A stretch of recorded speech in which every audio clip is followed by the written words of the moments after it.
I pay homage to my teacher, Luk Swami.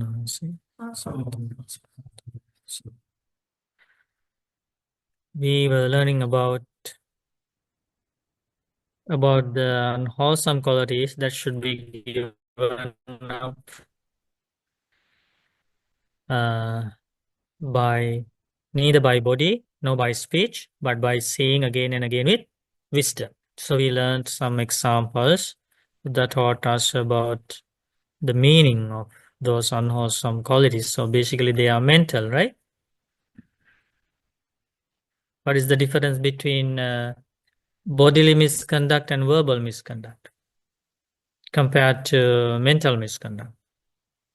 Misconduct means unwholesome qualities. Hmm?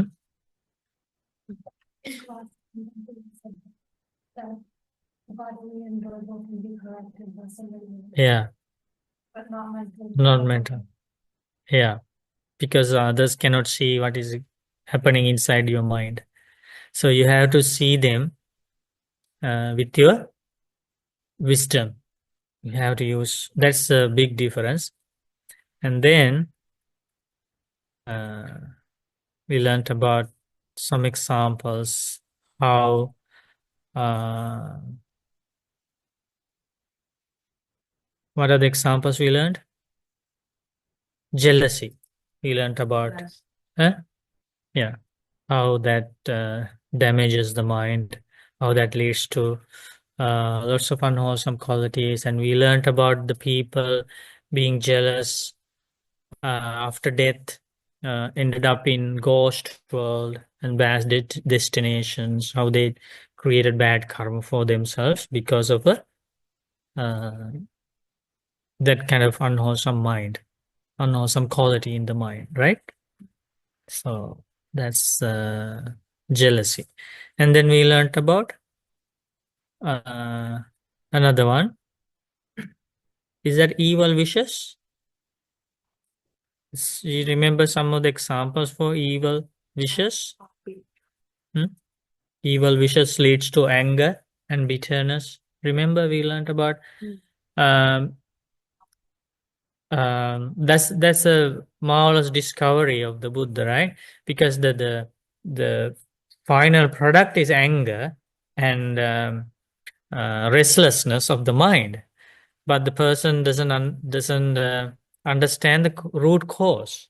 And Buddha gave us the root cause with some examples. The root cause maybe behind many of those occasions, the angry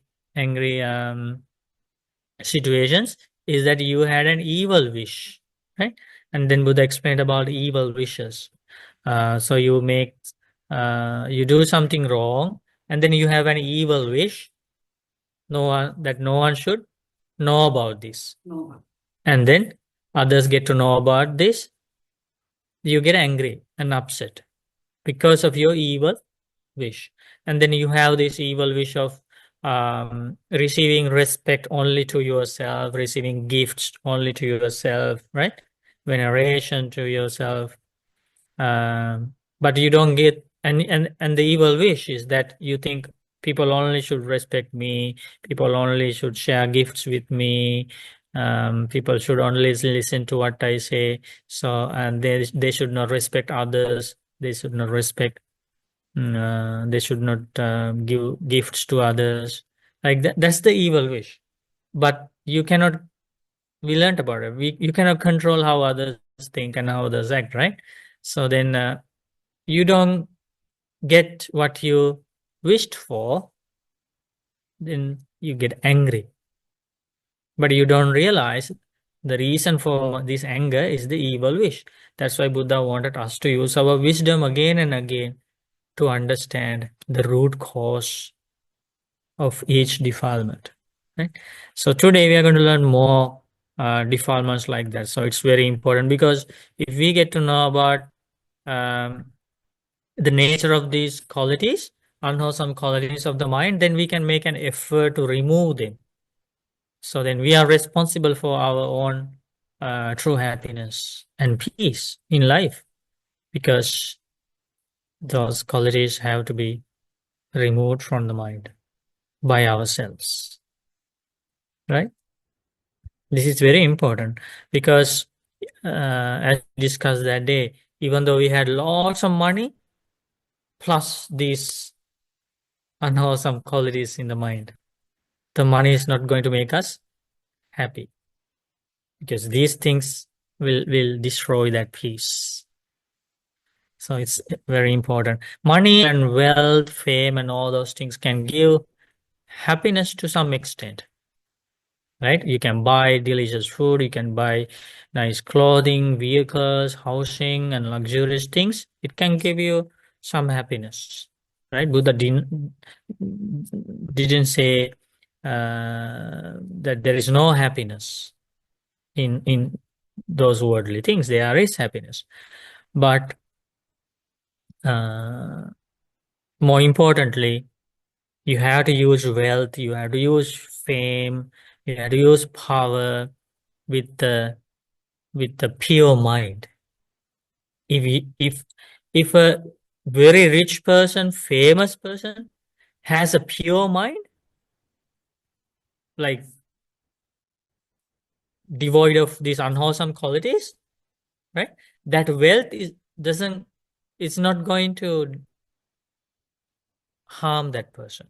That beauty is not going to harm that person. That power of the person, the fame of the person is not going to harm that person or the society. That is how important a pure mind is. Cleansed mind, purified mind. That's what something uh, that has not been realized well by the world. Hmm? When we say world, many people who live in the world. That's why when they chase after money, chase after fame, power, they think it's everything, right? If I have these things, my life will be completed, fully satisfied, right? And then they don't know the enemy is inside the mind. It's about the happiness, maybe in a small family, or maybe in the workplace, or in a very big institution. It can be anywhere. The pure mind is extremely important. Maybe some family doesn't have that much of money, right? But the family members of that family, they are working honestly to develop these wholesome qualities. They have given priority to cleanse their mind. That family live happily compared to a very wealthy family, right? So what is the secret? Pure mind, wholesome qualities. That's something. That's a powerful message shared by the enlightened one. And remember that example. While, like, Buddha was from like a royal family, right? He was to be the king, and so he has all the luxurious things. But after he realized that these worldly pleasures lead to temporary happiness, Buddha wanted to find a lasting happiness. So Buddha, as a Buddha to be, before his enlightenment, he left everything, and he left the palace, left the family, money, power, fame, everything. And then he realized this amazing path called Noble Eightfold Path, which purifies your entire life, which purifies your bodily actions, verbal actions, mental actions fully, right? So Buddha, with his own wisdom, without the help of a teacher, discovered this Noble Eightfold Path, right? And attain enlightenment, achieve this fully cleansed, purified, pure mind. Then Buddha didn't need luxurious mansions anymore, right? Money, nice clothing. Buddha just started using like only 3 robes for the entire life and living mostly under trees, in caves, right? No, Buddha didn't use any vehicles. Uh, like at that time, there were no motor vehicles like present, but they had elephant carriages, horse carriages, right? Carts. Buddha didn't need those things to find happiness. And one day, Buddha was sleeping under a tree. Um, so remember, he came from a royal family, right? He was a prince. But now he was sleeping under this tree.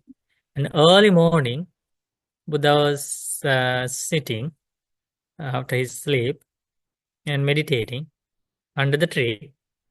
Uh, then this young man passing by, he noticed the Buddha sitting there.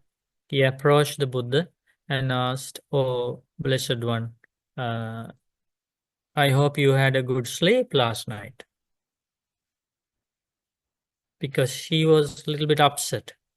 Yes, because she thought, mm, like he knew that this was not a comfortable place to sleep, to have a sound sleep. So then he asked, "Did you sleep peacefully last night?" And the Buddha answered, "Of course, I am one of those in this world who sleeps well."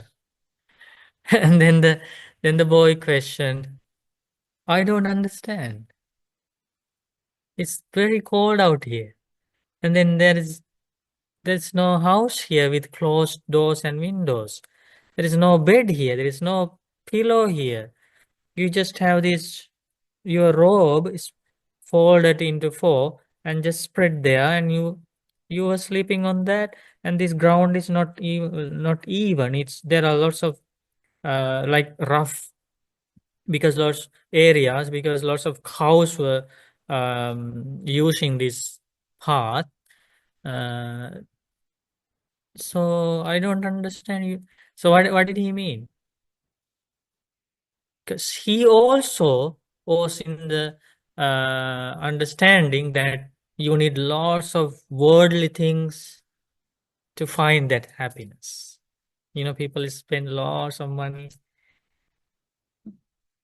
So when you think about this human mind, it's not that it's not that different.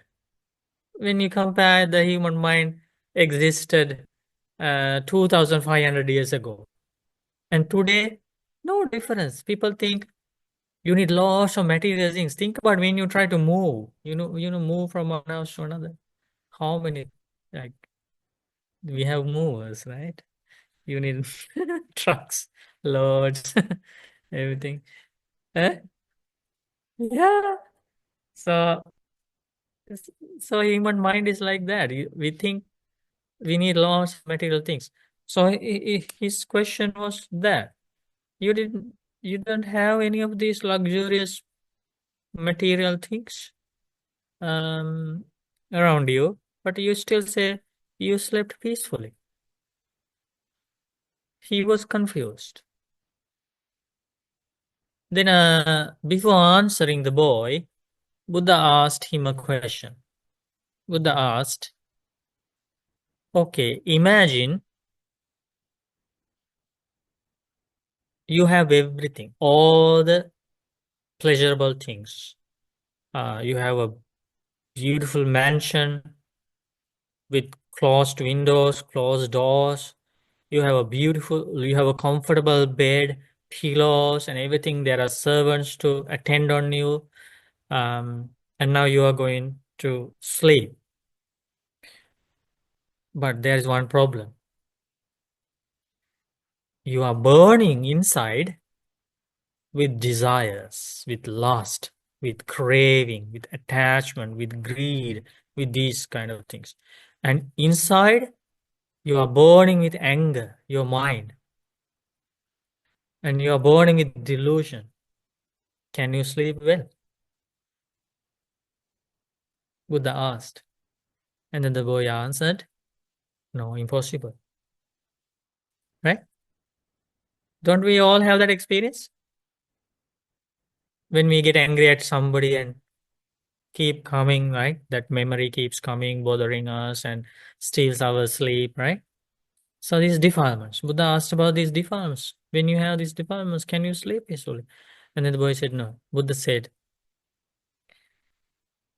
if somebody cannot sleep well because of these defilements, I don't have any of those defilements in my mind. I am removed all those defilements from my mind. No anger, no hatred, no lust, no craving, no clinging, no attachment, no desires. So I sleep peacefully. Isn't that a good lesson for the world? That day the boy understood. Cleansing the mind is really important. Purifying the mind is really important.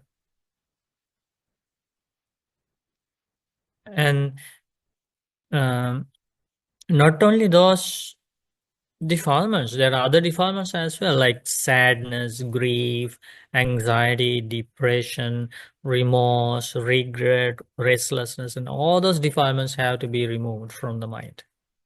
And the Noble Eightfold Path is the path to do that. If somebody is on the path of removing that, the wealth, the money, the beauty, the fame, those things cannot harm that person, because those things are properly handled by that pure mind. That is why the very rich person, the personal attendant of the Buddha, Anathapindika, and the king Pasenadi, of course, or king or King Bimbisara, chief female attendant Visakha, Upasika, they were like very rich people, and their wealth didn't harm them or didn't harm anybody, because they were using those worldly things with a pure mind. So it is important in the day-to-day life and also in the spiritual life, right? So that's why we were discussing about this sutta. So in this sutta, Buddha teaches more unwholesome qualities that we need to remove using with which method? Seeing again and again with wisdom. So what is the meaning of these? Greed, everybody understands greed. Hmm?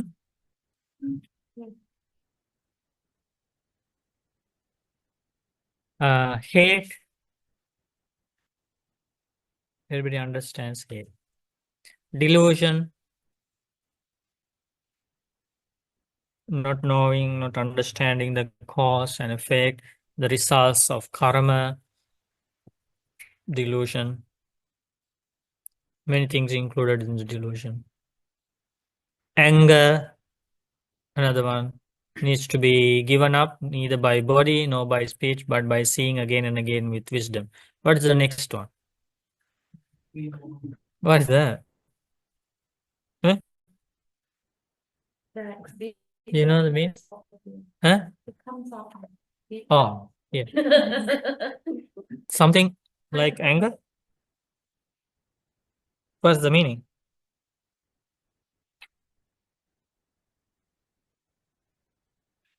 Uh, is severe than anger. Like you get angry, sometimes people get angry and they forget it. But this one,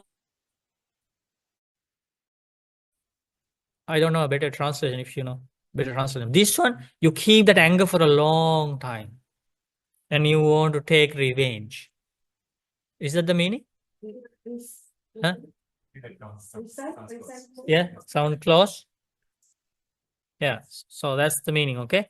So, but whatever the translation is, now you get the idea, right? And then if something is inside the mind, we have to check from time to time, and we need to understand, oh, this is this unwholesome quality. I should remove this from the mind. What's the next one? Disdain. You know the meaning? Huh? It also should be given up by neither by the body nor by speech, but by seeing again and again with wisdom. What is disdain? Disdain means you don't like to hear about others' good qualities. The mind is not happy to hear that. So let's say somebody is talking about another person's good qualities, and then this person has this bad quality, they interrupts and they say, no, no, no, you don't know, that person is not that good person, he has these bad qualities. So that's a negative quality in your mind if you have that. Because you, yeah,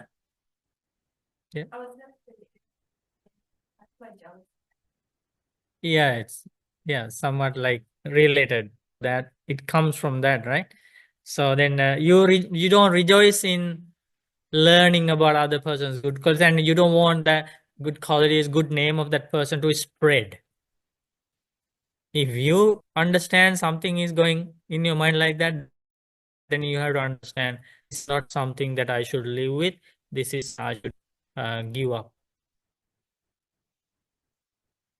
If we really like purification of the mind, it is a common unwholesome quality of the mind that the mind doesn't want to hear others' good qualities. Instead, the mind always likes if others praise you, right? If others praise you, and if others spread your good qualities, then we like.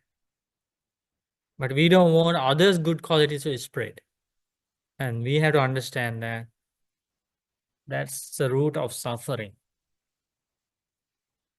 But Bante, does it disdain? Does it similar to jealousy? Something like he only No, wants. no, no, no. Jealousy means you don't, you are jealous at others' uh, belongings, others' skills, others' money, like that. But in this case, you are not happy to hear about others' good qualities. Mhm. Yeah, but there are Miller, some. yeah. Yeah, yeah. Okay, thank Okay. you, Bante. What's the next one? Contempt. You understand the meaning? Contempt means if somebody was, if somebody did something bad to you, you want to do something against. I- opposite of opposite of forgiveness. You want to hurt them back. Huh? Yeah, something like really something in that category.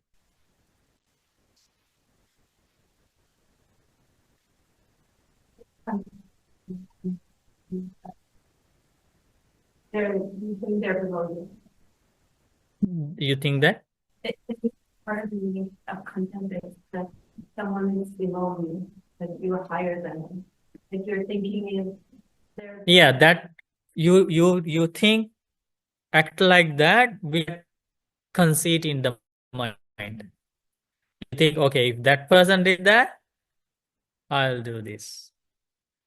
You see what I mean? That's the meaning of contempt. Huh? Doing things against. Uh, so let's say somebody lied to you. Okay, what should be done by you? You should speak the truth, no matter what the other person said, right? But if you have this unwholesome quality, you think, okay, that person cheated me, I'm going to cheat him. That's the bad quality. Contempt. Okay. Um, And some people are waiting and waiting for the opportunity to do this. You know, okay, somebody hurt me.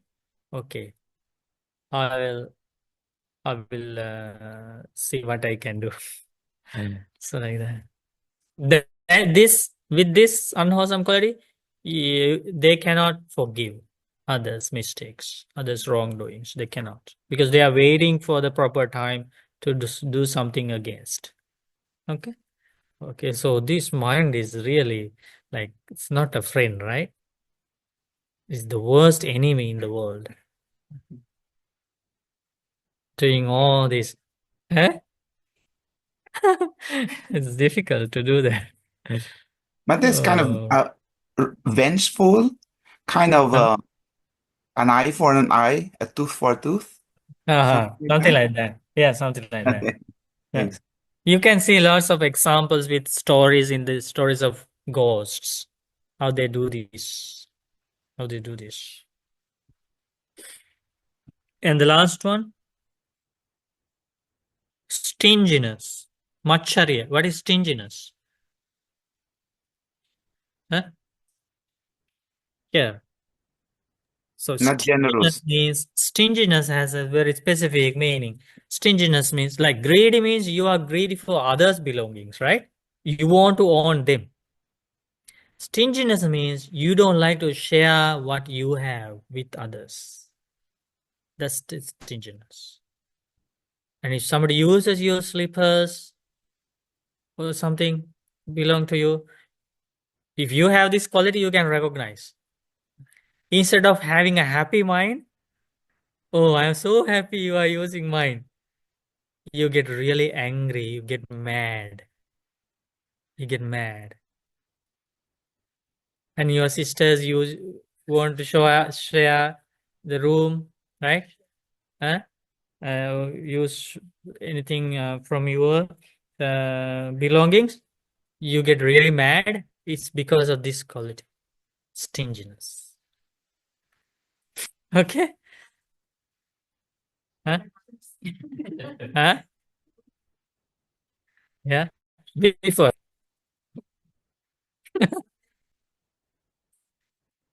Didn't you suffer because of those? Yeah, these things these things bring lots of pain to lives, right? My sister has Yeah. that issue. But starting from today, can you It's not, can you notice it? Can you try to notice? it doesn't make us actually angry. It's more like, why'd you take my slippers? Now my feet are cold. But but it can like grow to a like very dangerous level. Very dangerous level. And when you like get bigger, these sometimes these memories are like stamped inside you, like you I know some people like that.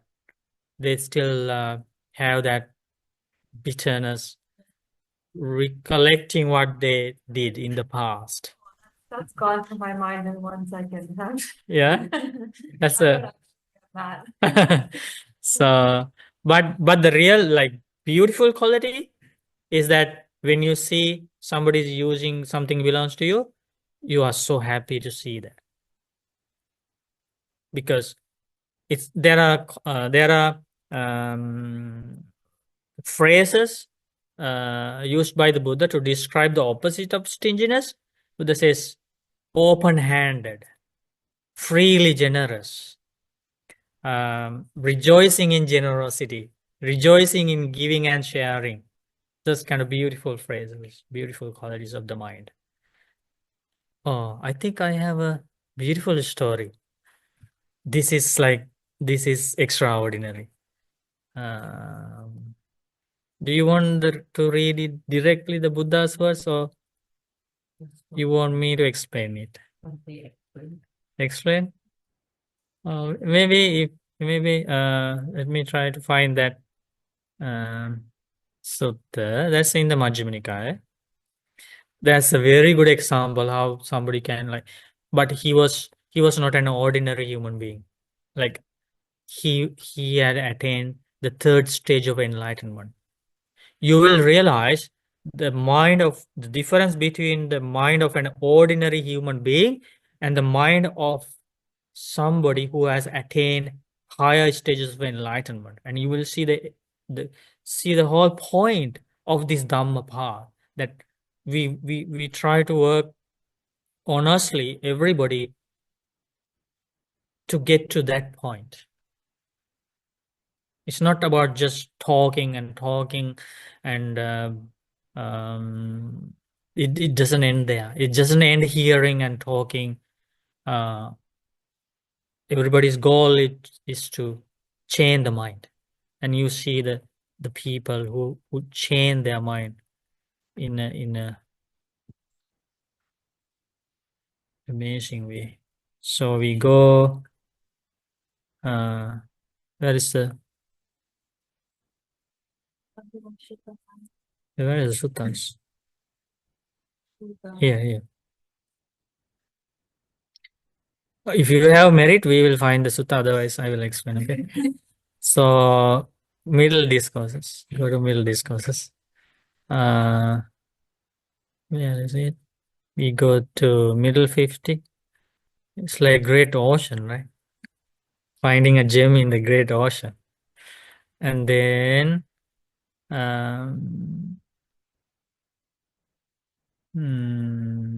where is it? Yes. Okay. You have lots of merit. We found it. Yeah. That's rejoicing, right? When others use your belongings. We didn't do this. We didn't do this sutta in the Deep Dhamma. No, Okay? Never. Oh. Ghaṭikārasutta. How come we didn't do it? Okay, everybody can read this. This is a very inspiring discourse, and you can see the beauty of pure mind. And also you can understand that it's not impossible for human beings to achieve that kind of advanced mental development, right? So we all can make some honest effort, right? Even though it's very difficult in this time period, but here we are learning about these human beings who lived in 2500 years, and this one even before that. This is from a different previous Buddha's time period. Okay, our Buddha reveals that. Okay, everybody can read together. So effort. At one time, the Buddha was wandering in the land of Ghaṭikārasutta, together with a large sangha of merits. Then the Buddha left the road, and at a certain spot he smiled. Then Ananda, what is the cause? What is the reason why the Buddha smiled? Realize once does not smile. So Ananda raised his robe over one shoulder, raised his joint palms toward the Buddha, and said, "What is the cause? What is the reason why the Buddha smiled? Realize once do not smile." So one thing to note, that Buddhas never smile like us, like laughing and like for no reason, joking. No, is if Buddha smiles, it's a very slight, what do you say? Very slight smile, just to show his teeth. That's only, right? So then Ananda Bhante knows, because Buddha's life is very like disciplined, professional, you can say, right? It's advanced living, right? We just laugh for no reason, no this and that, make fun of people, joking. But enlightened ones are not that like that. Okay, it's perfect, like purified life in all the ways, right? So that's why when Buddha smiles, displays a very like uh, mm, profound smile. It's for a very special reason. So Anand Bhante already knew that there is something important here, so I should inquire about it, right? Okay, now Buddha answers. Once upon a time, once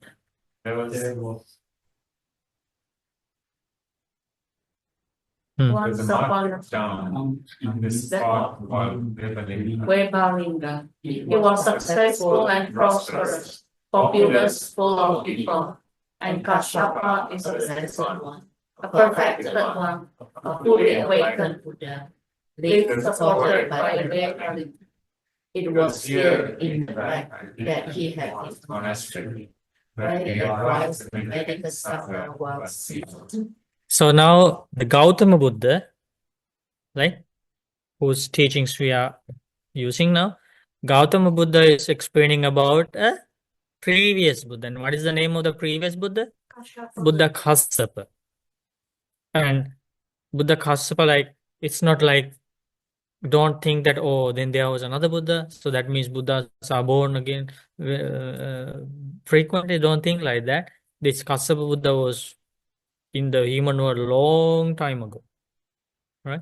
So Buddhas are born into this world after a very, very long time. Okay. Then Kashyapa has his supporter in Webalinga, a author named Ghaṭikāra. Ghaṭikāra had a dear friend named Jyotipala, a student. Then Ghaṭikāra addressed Jyotipala. Come, dear Jyotipala, let's go to see the Blessed One Kashyapa, the perfected one, the fully awakened Buddha. For I deem it holy to see that blessed one. When he said this, Jyotipala said to me, enough, dear Ghaṭikāra. What's the use of being that shambling, that faithless thing? okay, who is this Jyotipala? It's our Buddha's past life. Gautama Buddha's past life, one of the past lives is Jyotipala. Now he is refusing to go to see the enlightened one. And he even uses these yeah, he was from a high caste Brahmins family, and his friend Ghaṭikāra was a potter from a very low caste family. Okay, but they were best friends. But this is the first time his friend is inviting him to go and see the Blessed One. But because of his conceit from coming from his family background, from his caste, he didn't want to see he didn't want to worship anybody except the God. So he didn't want. Okay.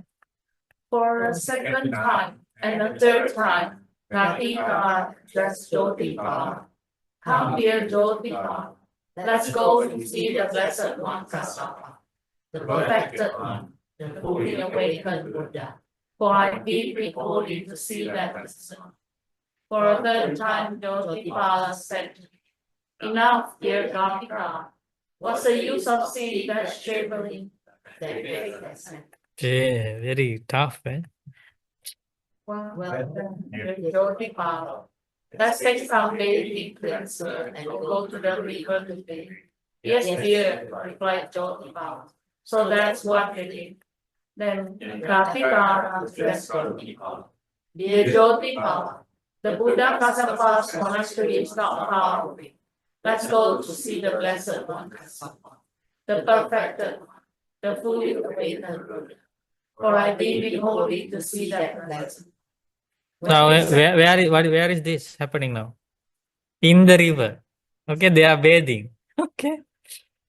Think about the qualities of a best friend. Like they never give up. Never give up. When he said this, Jyotipala said to him, enough, dear Ghaṭikāra. What's the use of seeing that shambling, that faithless thing? For a second time and a third time, Ghaṭikāra addressed Jyotipala. Dear Jyotipala, the Buddha Kasyapa's monastery is not far away. Let's go to see the Blessed One Kashyapa, the perfected one, the fully awakened Buddha. For I deem it holy to see that blessed. For a third time, Jyotipala said to him, enough, dear Ghaṭikāra. What's the use of seeing that shambling, that faithless thing?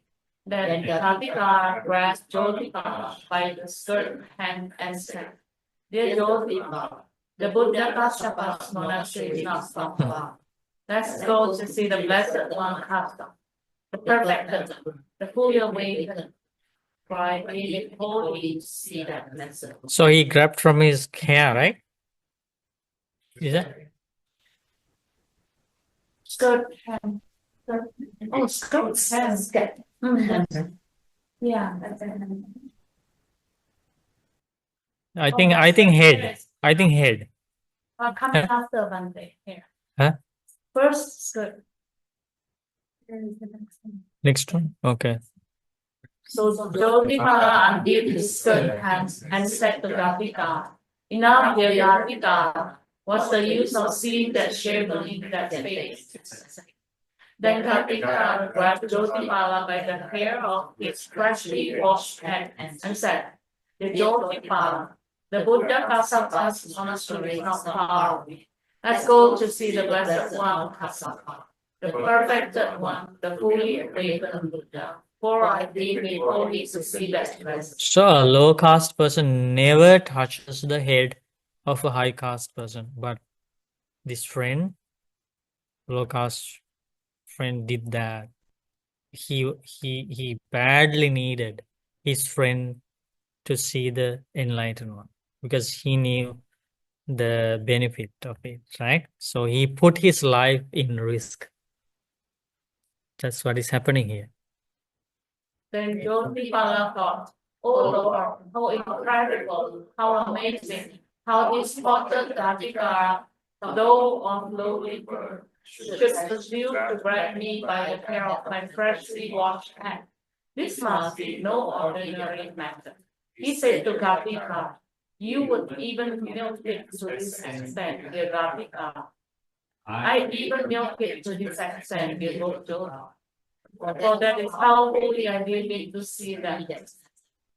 Well then, Ghaṭikāra, release me, we shall. Oh, finally, right?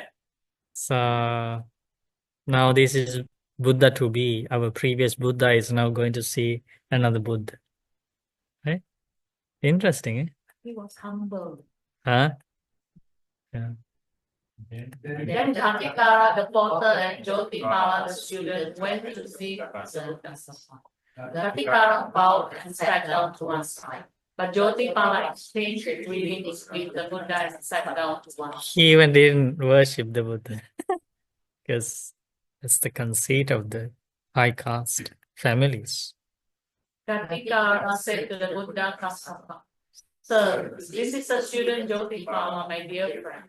Please teach him the Dhamma." Then the Buddha Kassapa educated, encouraged, fired, and inspired Ghaṭikāra and Jyotimala with the Dhamma. Then they got up from their seat, bowed, and respectfully circled the Buddha's arm, keeping him on their right before leaving. Then Jyotimala said to Ghaṭikāra, "Dear Ghaṭikāra, you have heard his teachings, so why don't you go forth from the way life to hopelessness? Don't you know, dear Jyotimala, that I provide for my mindfulness? Well then, dear Ghaṭikāra, I shall go forth from the way life to hopelessness." Who is saying this? Jyotimala. Jyotimala, who refused to go to see the Buddha first. Now he wants to become a monk. See how people change. Then Ghaṭikāra took the voice, then sat down to one side. Ghaṭikāra said to the Buddha, "Sir, this is the student Jyotimala, my dear friend. Please give him the going forth." And Jyotimala, the student, received the going forth, the ordination in the Buddha's presence. What happened? Our Buddha became a monk under the Buddha Kassapa. That's the life, we journey on from life to life.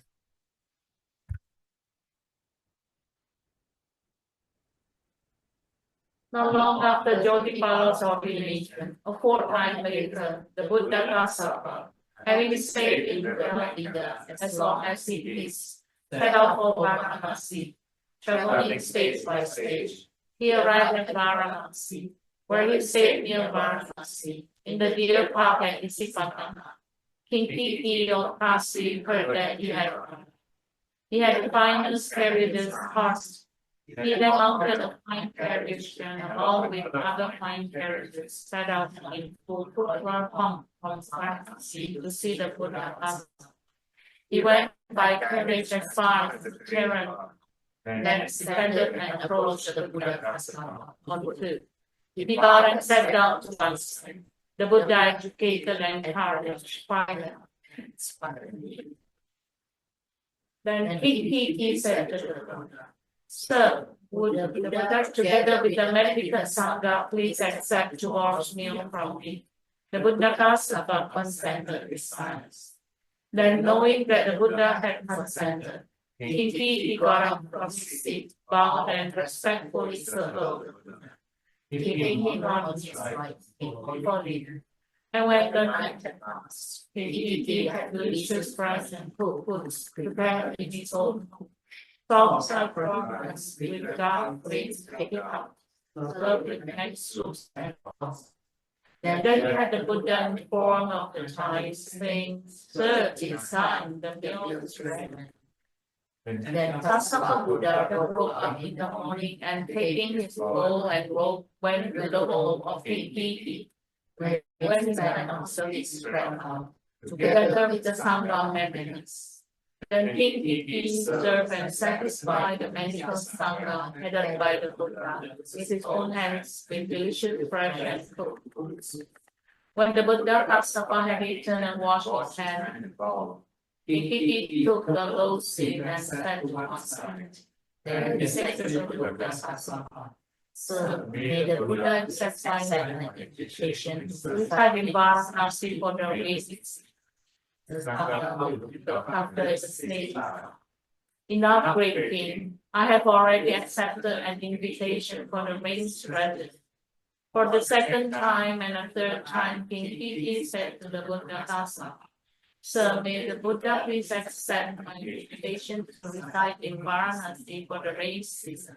The Sangha will be looked after in the same Enough, great king. I have already accepted an invitation for the race strategy. Then Kinki, thinking the Buddha does not accept my invitation, became sad and upset. Then Kinki said to the Buddha Kassapa, So, do you have another supporter better than me? Great king, there's a market town in Beverly, where there's a potter named Ghaṭikārasutta. He is my chief supporter. Now, great king, when you thought the Buddha does not accept my invitation to recite for the race in Varanasi, you became sad and upset. But Ghaṭikārasutta doesn't get upset, will he? Well, that's also another important quality of the people who attain higher development of the mind, the advanced. Like the king, he is from the ordinary category of people, okay? Even though he is the leader of the community, even though he is the king, he's the ruler, he's still from the ordinary category. So because of his ego, his conceit, he's like idea was like if he invited the Buddha must accept his invitation because I am the king, right? So now what happened here? Buddha didn't accept, right? And he got sad and upset. That's another low quality of an undeveloped mind. But this Buddha, on the spot, Buddha said, explained about a good quality of his poor chief supporter, a potter, poor potter, right? But he was a chief supporter of the Buddha. So think about the Buddha's like these amazing qualities. Like Buddha always like Buddhas don't think like only rich people should be my supporters. Like ordinary people think. They like to be with like rich people, always attended by them and supported by them, like that. You know, ordinary mind has that kind of idea, but the enlightened one, they don't have like that.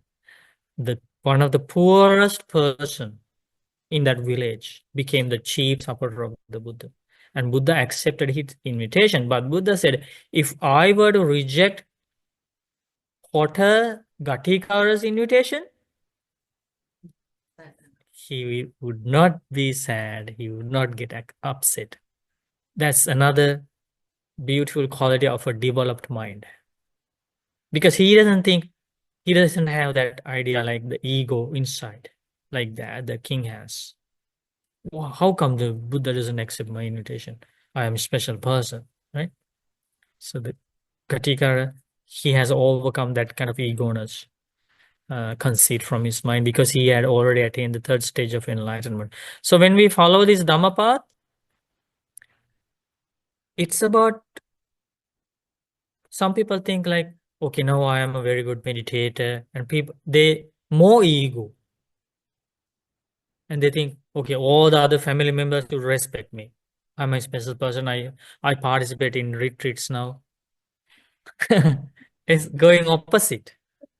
Okay, attaining stages of enlightenment or following the path towards enlightenment means achieving more good qualities like humility, gratitude, simplicity, thankfulness. Those is the achieving those good qualities. You will realize it.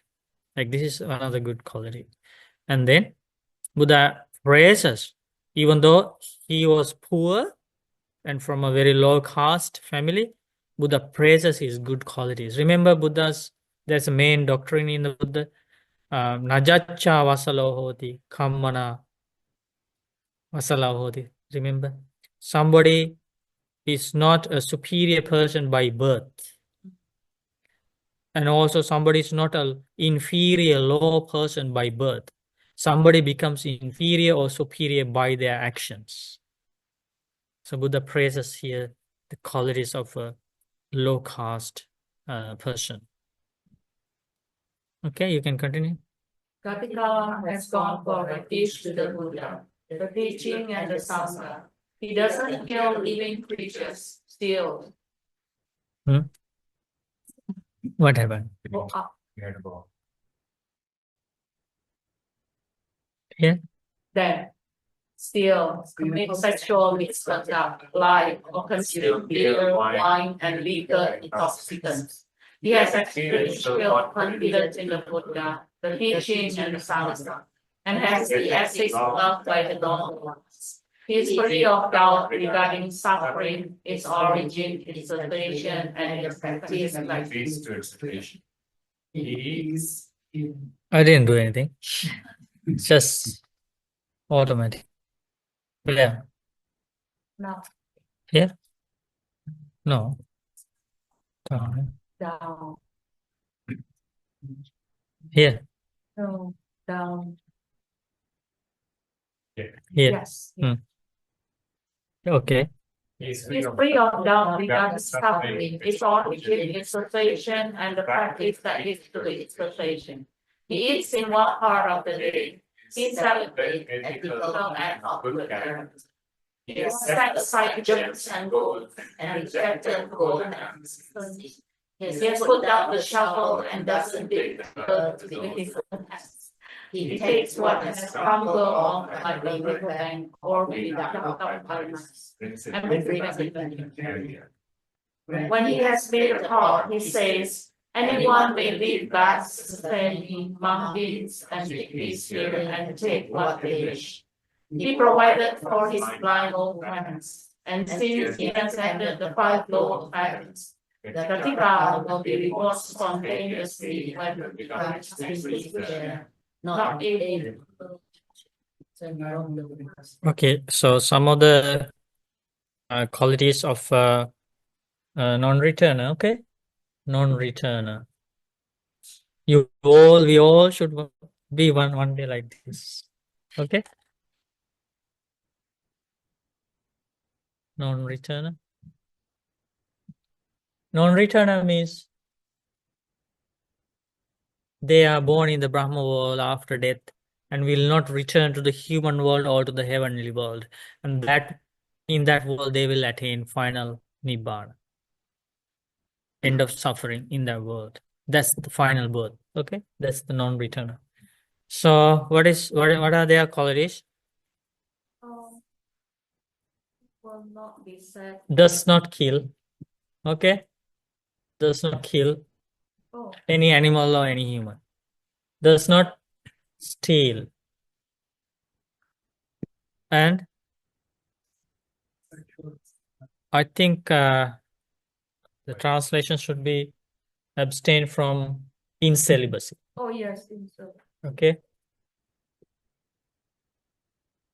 practice. he doesn't live the normal family life, marriage life anymore. He's a non-written. Okay, 4 doesn't lie. 5 doesn't take intoxicants. Okay, intoxicants, and he has experiential confidence in the Buddha. That means this is the translation for Aveccha Pasada. He has unshakable confidence in the Buddha Dhamma Sangha. Unshakable. Unshakable means no one can change his faith in the Buddha. Like it's very well established, rooted, and it's only growing. It's not declining. Okay, unshakable.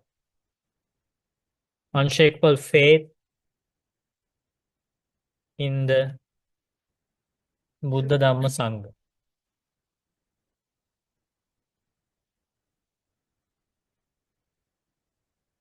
These are the things like we should earn in our life, right? So already 6. 7th one. Okay, number 6 already means that he's Huh? of the lower 3 fighters, right? I think 6. 6. Somebody who has unshakable faith. Yeah, qualities of a extreme mentor. Right, already extreme. Yeah. That alone tells. Yeah, that alone tells he has attained more than the first stage of enlightenment. At least the first stage of enlightenment, right? Only a extreme mentor has this quality, okay? And also these as well, right? So, following 5 precepts. And the next one, 7th one is following 5 precepts. Following 5 precepts. Number 8. Before that, he is free of doubt regarding suffering, its origin, its cessation, and practice. 4 noble truths. Understands 4 noble truths. Free of doubt. Understands 4 noble truths. Huh? It says free of Yeah, that doubt. means understand well. Understands 4 noble truths.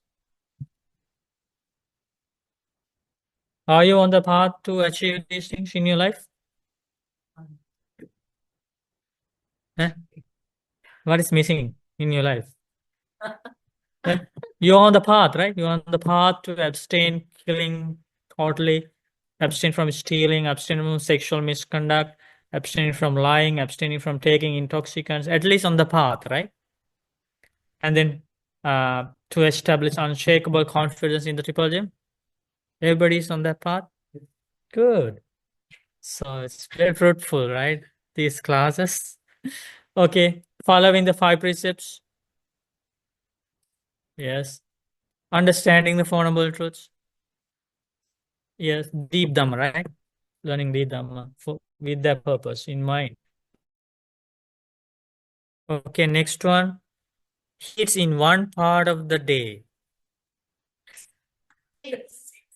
It's in one part of the day. It's only eating at improper times. Another translation. Eating at proper times. Proper times. That means only in the morning time. No, you can have many times before 12 noon. And some of you are following that once a month or twice a month. Okay, if you never heard this is a good one to practice. You can start with once a month. You eat only in the morning time, and you can see the practice that took them to the stages of enlightenment and ended the suffering. And if you like to end the suffering in your life, this is the path. One by one, you can add them to your life. So you, at least once a month, you eat only in the morning time. And at 12 noon, you stop taking solid food, and you only take drinks, tea, coffee, fruit juice, water, until you live like that until the following morning. And you are getting closer to the stages of enlightenment. And this Ghaṭikāra, he did that for his entire life. Every day, like a monk and a nun. That is how he got to the higher stages of enlightenment. Okay, eating only in the morning time. How does that contribute? Is it because you're not greedy then? Or what, like how does that? It's a precept like other precepts. So definitely it's in the practice of renunciation, the controlling your, like, definitely it contributes to abandoning craving for food and craving for food and understanding the craving for taste. And that's only one benefit, but Buddha taught it will help you to follow the Dhamma path peacefully. It will contribute to your longevity, your good health, your meditation practice, lots of benefits. Like other precepts have lots of benefits. And then the next one, he is celibate, right? So that's the what we discussed here. Yeah, in celibacy. Okay, same thing. Lifetime celibacy. Lifetime celibacy.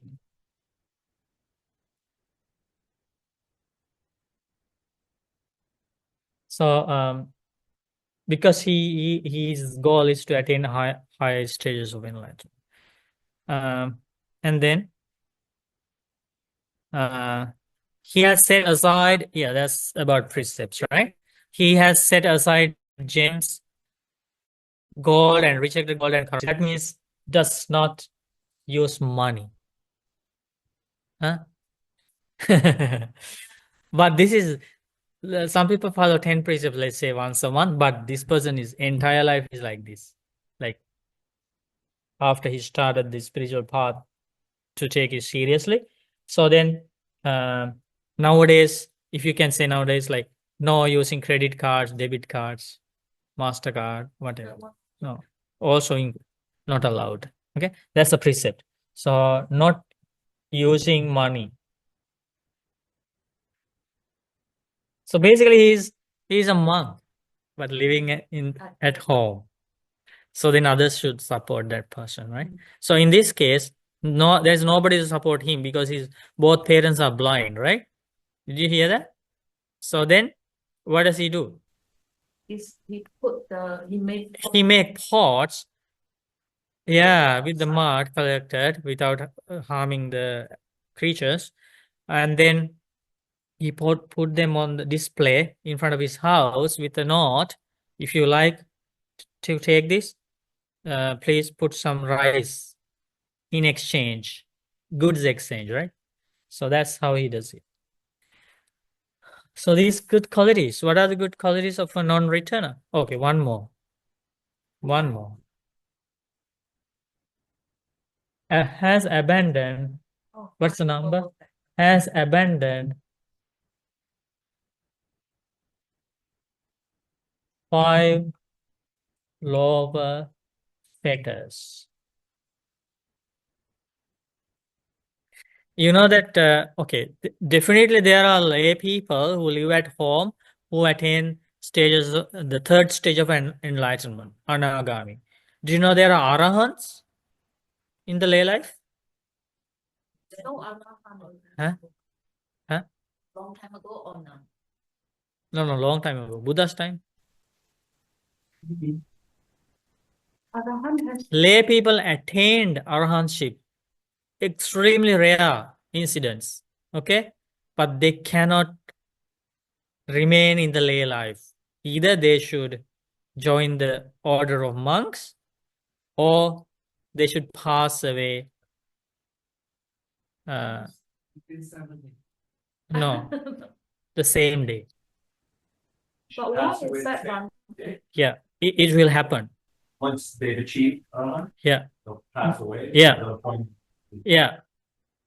Because the lay life, that field cannot hold that kind of holy qualities of an arahant. Those are natural laws in the world. So they should join the order of monks. So this happened to the Buddha's father. Buddha's father attained arahantship, the fourth stage of enlightenment, and attained the final extinguishment, nirvana, final passing away the same day. And then there was another minister, happened the same thing, Santati. He also attained arahantship with lay clothes, dresses, because they didn't become monks. Okay. So, okay, can you read the qualities of non-returner? Does not kill, does not steal, Practices in celibacy. does not lie, does not take intoxicants. As unshakable faith, Following five precepts, understand four virtues, eating at proper times, lifetime service, lifetime insolence, lifetime insolence. insolence, No, lifetime celibacy. celibacy, Okay. has abandoned five goals and This is a deep dump, okay? We will learn one day. But because he has abandoned five lower petals, he is not going to be reborn in hell, not in animal world, not in ghost world, not in human world, not in heavenly world. Because we have not abandoned these five fetters, we can be born anytime in hell, animal world, ghost world, human world, heavenly world. Is that clear? Yeah, five fetters. Yeah, that's what I say. I will teach one day. But just for now, you learn. Because we have five lower fetters in our life, anytime when we die, there's the danger of being born in a low. lower destination, plus human world and heavenly world.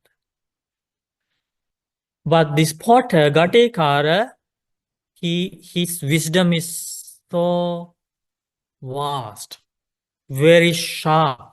See, he doesn't have $1. So poor, right? He doesn't have that kind of worldly wealth, but he is very rich in spiritual wealth. He has abandoned five lower fetters, so he doesn't have any danger of falling into a lower destinations, right? So and our goal is to achieve all of these one day, right? To become like this, to abandon five lower fetters one day. And then there are another five fetters, they are called five higher fetters. Okay. Because this person has abandoned only first five and the other five remain, that person is going to reborn in the Brahma world one more time. But those who abandon all the 10, five lower, five higher fetters, they are not going to be reborn in any world. They are the arahants. So everybody's goal should be abandoning all the 10 fetters. Otherwise, there is no end to these problems in life. Killing, stabbing, shooting, fighting, the wars, cheating, lying, drugs problems, divorce problems, family problems, diseases, cancer, heart attacks, accidents. You have this long list, right? There is no end to that. We have to go through these again and again until these 10 fetters are abandoned. Simple animals can understand the Dhamma if they are around like holy, like monks or like holy words and things like that. Like, would they be able to be born in a better world?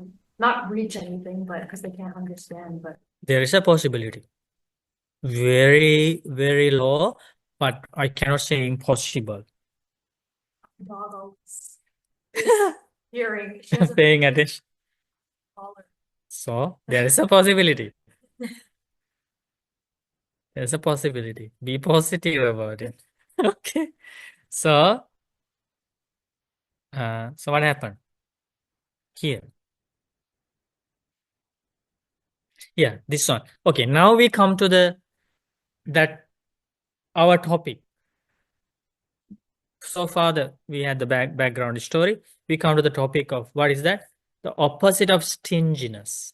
How a person with advanced qualities who attained the third stage of enlightenment overcame this unwholesome quality of stinginess, and how he practiced this rejoicing mind. When somebody uses his belongings, what kind of mindset he had. Okay, that's what we are going to learn here. This one time, great king, I was staying near the market town of Lebanon. When I woke up in the morning, taking my bowl and went to the home of Ghaṭikārasutta, where I said to them, "Excuse me, where the Bhagavad?" Bhagwa means is like family name of Ghaṭikāra. Okay, then Buddha asked, where is Ghaṭikāra? Buddha asked, and now the parents are blind, and they answered, "Your supporter has gone out, sir, but take rice from the pot and salt from the pan and eat." So that's what I did. And after eating, I got up from my seat. So Buddha served himself, right? Helped himself and ate, right? So then what happened? Then Ghaṭikāra went up to his parents and said, "Who took rice from the pot and salt from the pan, ate it and left?" It was the Buddha Kassapa, my dear. Okay, what happens to a normal person? Get mad, right? Why did he use mine? Why did he eat mine? Have you seen those videos like angry kids? I think I saw something. This kid even called the 911 to complain about his mom for eating his ice cream. That's the mind. People get mad when others use their things. Okay. Have you seen the videos? The kids scream and get mad at their parents. Why did you eat mine? Why did you use mine like that? So that's the normal mind. That's proud to put it on. Yeah, that's for likes, right? That's another quality. So now he asked,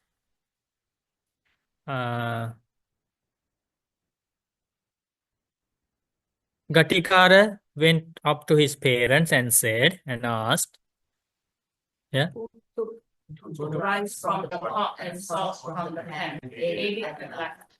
It was the Buddha Kassapa, my dear. Then Ghaṭikāra thought, "I'm so fortunate, so very fortunate, in that the Buddha Kassapa trusts me so much."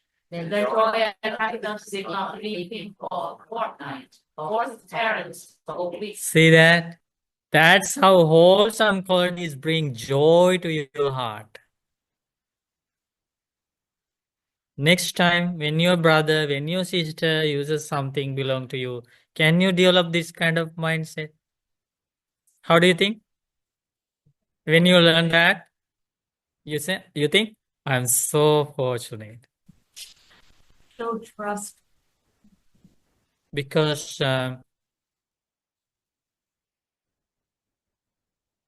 of the trust means Kassapa Buddha knew that his supporter would never get mad at him. That's the trust. So he knew that he can go anytime to his house. Sometimes when we don't have that trust about some people, like even though we need some help, we don't call them because we think if we ask that person, we will get angry or get upset or whatever, right? And when we have trust about somebody, even among your friends, then you You think you can call anytime that friend, you can ask for any help. Right? That's the trust.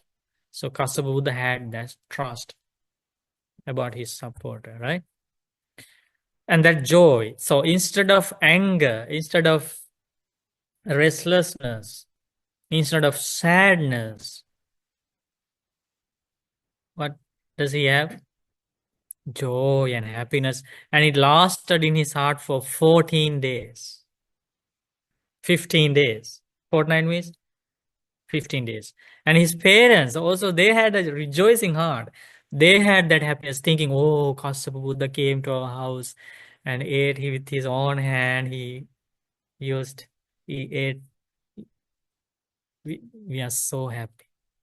Okay, that's the opposite of stinginess. Another example. Another time breaking. I was staying near the same market town of Weber, England. Then I woke up in the morning and taking my pole and rope, went to the home of Ghaṭikārasutta. I said to him, excuse me, where has God gone? Your supporter has gone out, sir, but take porridge from the pot and sauce from the pan and eat. So that's what I did. And after eating, I got up from my seat and left. Then Ghaṭikāra went up to his parents, who took porridge from the pots and sauce from the pan and ate it and left. It was a Buddha's Kassapa. Then Ghaṭikāra thought, I'm so fortunate, so very fortunate to be trusted so much by the Buddha's heart. Then joy and happiness did not leave him for a fortnight, or his parents for a week. Another time breaking, I was staying near that same market town of Waverley. Now at that time, my heart leaks, so I regretted it. So that means Buddha's kuti. Heart means Buddha's kuti. So it was leaking, right? When it rains, what happened? Mendicants go to Ghaṭikāra's home and find some grass. So they use we use roofing sheets. They use grass to cover the roof, right? So what did Buddha ask? The monks go and get some grass from Ghaṭikāra's home. When I said this, those mendicants said to me, sir, there's no grass there, but his workshop has a grass too. So he built a new workshop to make his pots, brand new workshop, and it had very good grass. Okay, no, it has long leaves. They bundle them up and then spread on the roof. So they're good ones. Then go to the workshop and strip the grass. So that's the trust. When you have the trust in somebody, you know that they are not going to get mad. That kind of confidence, that kind of trust was built up in Buddha's heart about. So then Buddha said, okay, go and get them, right? Okay. Then Ghaṭikāra said to those mendicants, who's stripping the grass from the So the monks were on the roof. And the parents heard these animals doing something, right? This noise. And they asked, who is on the roof? It's the mendicants, it's the Buddha. So the monk said, oh, we are monks. We are on the roof. Oh, okay. So what did they say? That's amazing. Take it, Bantes. Take it, Bantes. See that? Their hearts are also developed. They knew that they are gaining so much good karma, right? Then Ghaṭikāra went up to his parents and said, who stripped the grass from the bush? he returned, he saw just yesterday he put this new grass and just completed the construction roof, and then when he returned, The roof is gone. Imagine when somebody sees that instant response, right? You get angry, right? And this is the developed advanced mind that we all should reach one day. It was the mendicant's ear. It seems the Buddha's heart is bleeding. Then Ghaṭikāra thought, I'm so fortunate, so very fortunate, to be trusted so much by the Buddha's heart. The joy and happiness did not leave him for a fortnight, or his parents for a week. Then the workshop remained in the atmosphere for the whole 3 months. But heaven did not rain on it. And that great king is what Oh, what happened? That's a miracle. That's a psychic powers, right?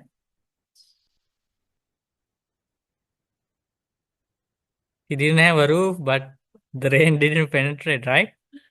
That's amazing. What is this? heavens did What's not that? rain. Just means didn't rain. Didn't okay, so oh, so we can finish it, right? Because we were reading the whole thing. Yeah, here. To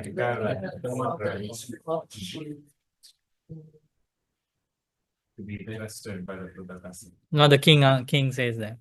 And then Then King Kiki sent around 500 cartloads of rice, of saffron, and suitable salt for them. Then one of the king's men approached Ghaṭikārasutta and said, "Sir, these 500 cartloads of rice, soft saffron rice, and suitable salt have been sent to you by King Kiki of Ghaṭi. Please accept them." so the king sent some gifts because he heard the good qualities of Ghaṭikāra, right? So he sent some gifts. What happened? Another good quality. This is amazing. The king has many gifts and asked him, "I have enough. Let this be for the king himself." Can you believe? He's so poor. Now the king sent these so many gifts. But he said, I have enough. Greed is gone. The desire to get appreciation from others is gone. There was another person, and the Buddha praised, that's also lay person. Buddha praised his good qualities in the midst of many monks, okay? And then one of the monks went to his home and said, you know what? Today Buddha explained about so many good qualities in you. What happens to the normal mind? Is that true? I am so lucky. Did Buddha praise me? That's the normal mind, right? And you know, there are so many people, so I already got to know who I am. That's the normal mind. He asked that monk, Bhante, were there any lay people there? And the monk said, no, there were none. Oh, so good. That's how he felt. He didn't want others to know his good qualities. And the monk learned that good quality and reported to the Buddha. This is what he said, Bhante. And Buddha said, okay, remember that as the next good quality of his. When the mind is advanced, when the mind is developed, they want to keep the good qualities as private things. There is this natural beauty of the mind that is developed. They don't want others to know the good qualities of them. But the undeveloped mind, even they have very little quality, that mind wants everybody to know. How do you say that? Boasting, right? All those bad qualities, layers and layers, should be removed from the mind. That's why we are learning this. But now when they arise, because we learn these things frequently, when they arise, we will be able to recognize them one by one. And then we can work on removing them. And that is the path. Okay. So the king, so he said, you can take them back, you know. King has so many things. King has so many people to help. So let him give those things to other people. Ananda, Buddha, now our Buddha says, Ananda, you might think surely the student Jyotipala must have been someone else at that time, but you should not see it like this. I myself was the student Jyotipal at that time. Gautam Buddha said. That is what the Buddha said. Satisfied Venerable Ananda approved what the Buddha said. Sadhu, sadhu, sadhu. Now you see, when beautiful qualities are inside the mind, the joy arises, happiness arises, peace arises, right? So let's try to bring those good qualities one by one to our heart, and then that will ensure true happiness in our life. So let's practice kindness, compassion, loving kindness, gratitude, humility, giving and sharing, and those beautiful qualities. Um, Definitely, we will be able to attain the stages of enlightenment. All the practitioners. Uh, that's the power of the Dhamma path. Sadhu, sadhu. Today we collected lots of merit by going for refuge to Triple Gem, observing precepts, practicing meditation, reading the words of the Buddha, and through the Dhamma discussion, and also helping each other in many ways. We share all the merit, first of all, with our teacher, Lukaswami Nuhanse. We share merit with all the monks and nuns in the world. We share merit with all the devas.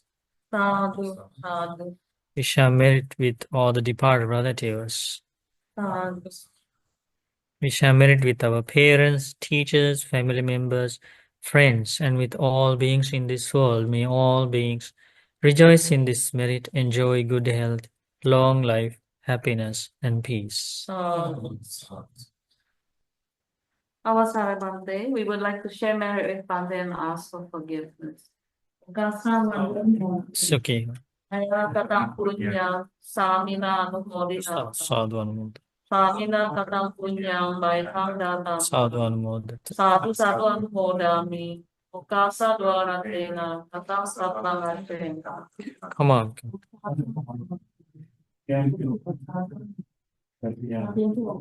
Sukhi. Dukkha. Abhivadana Silisya Nichang Vadha Chattaro Dhamma Vaddanti Ayuvanno Sukham Balang Ayurarogya Sampatti Sagga Sampatti Memacha Ato Nibbana Sampatti Minate Samijjatu. May you be well and happy. Namo Buddhaya.